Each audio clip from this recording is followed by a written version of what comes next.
Longo says he rescued Peanut 7 years ago in New York City after the squirrel's mom was hit by a car. He says he rehabbed Peanut and tried to release him into his backyard. But Longo says Peanut never developed the instincts to survive outside. After Peanut was attacked by an animal and lost half his tail, Longo let Peanut live in his home. He was blindsided on Wednesday morning when agents from the State Department of Environmental Conservation came looking for his famous squirrel. I was just going through my daily routine of feeding all of our 71 rescue horses at our nonprofit animal rescue.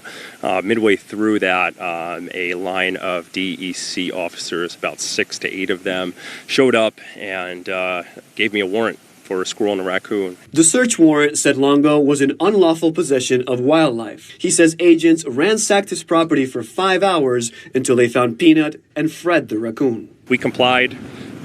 We weren't allowed to move. We were police escorted into the bathroom. Mind you, this is a search warrant for a squirrel and a raccoon. And I feel like this was a little bit of an overkill. Longo says he was working on the necessary paperwork to be able to legally own Peanut as an educational animal. To be honest with you, the only thing I want to do is comply with what they want and come up with a solution on how I can keep Peanut. You're not only hurting my family by taking Peanut away from me, but you're also hurting the organization that we started on the back of a rescue squirrel. We named this organization Peanut's Freedom Farm because he has been such a big portion of my life and so many people around the world. You know, we promoted the fact that squirrels are not good pets. They don't deserve to be inside, but there are rare occasions where you stumble on an animal that unfortunately can't survive in their normal habitat. That's the only reason why Peanut was ever a rescue animal. And then he became best friends with my cat. So that's when we turned to social media. We put some funny and silly videos out there, and the internet loved him. He became the world's most famous squirrel. Peanut racked up a combined 3 million followers on TikTok, Facebook, and Instagram. Longo says he believes Peanut's fame led to someone filing a complaint. I'm no expert in anything involving politics of the state, but they sent 6 to 8 officers to my house from Albany to confiscate a squirrel and a raccoon, and it was signed off on a search warrant.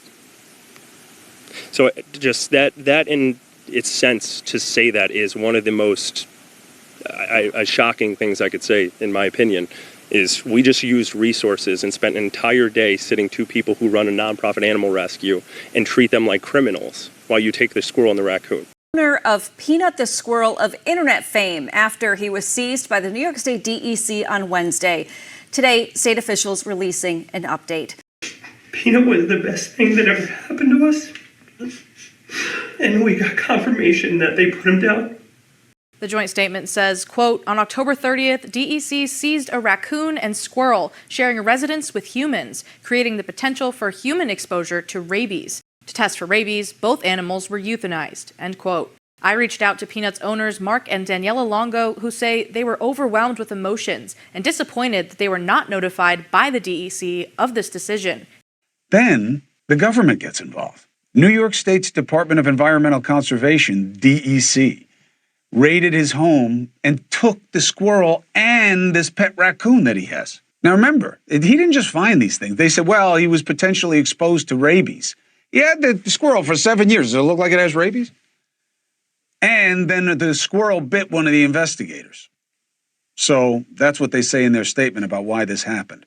They then kill the squirrel and the raccoon because that's how they test for rabies. Why was this necessary? Mark Longo, the man in the video who just lost the squirrel, joins us now. This sucks. How are you taking it? Mr. Cuomo, I just want to say thank you so much for inviting me on the show. What happened today and what transpired throughout this week has been nothing short of a tragedy and a disgrace to the New York State. 2 days ago, 10 to 15 DEC officers raided my home for a raccoon and a squirrel. We used resources from this state to kill a squirrel and raccoon and raid my house as if I was a drug dealer. We have resources to kill a raccoon and a squirrel, but we can't fix the major bridges down the street. Who do you think dimed you out on this? Who do you think, Mark? Like they said for rabies.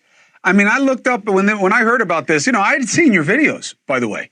My senior producer, Jonathan, called me about it, but I had seen it. People loved it. I mean, you know, it's one of the good things about social media. I mean, you did a great job with this animal. So I look up rabies, and they're pretty severe symptoms and demonstrations of behavior.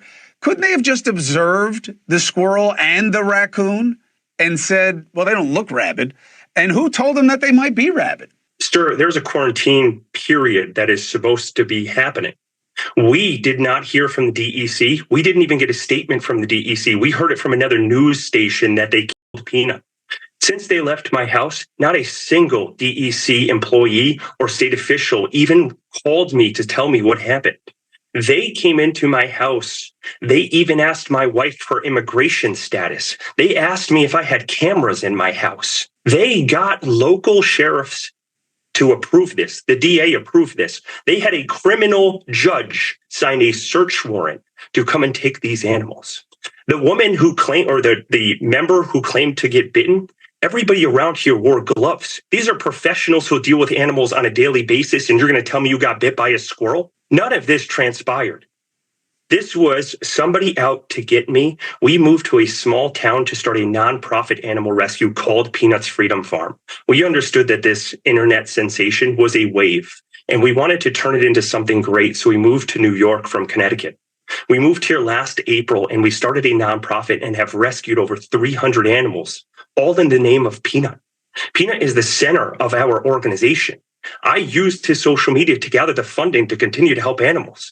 And the DEC comes in here. They wouldn't even allow me to feed my horses who have been coming from neglected cases. They spent 5 hours taking apart my house for a squirrel and a raccoon. So I need an explanation as to why this state can find the funding to bring this many people to my house to destroy my life, but we can't fix major issues that we're having in this state. This is just a really messed up thing. And you know, I know it's a squirrel, but this is a squirrel the way I have dogs, you know, as far as you're concerned. Now, I get it. Maybe the law doesn't treat them the same way. That goes to the second point, which is this what we needed to do? Look, here's what I can do. Mark, I give you an open channel of communication. You let me know. I mean, we can't bring Peanut back, you know, I mean, not to, you know, trivialize it, but they did what they did. You're going to want to raise money, and I'll help you do that too on my own personally. You know, that's not what News Nation does. But I'm really, you know, you're a sweetheart, and what you and your wife are trying to do is great.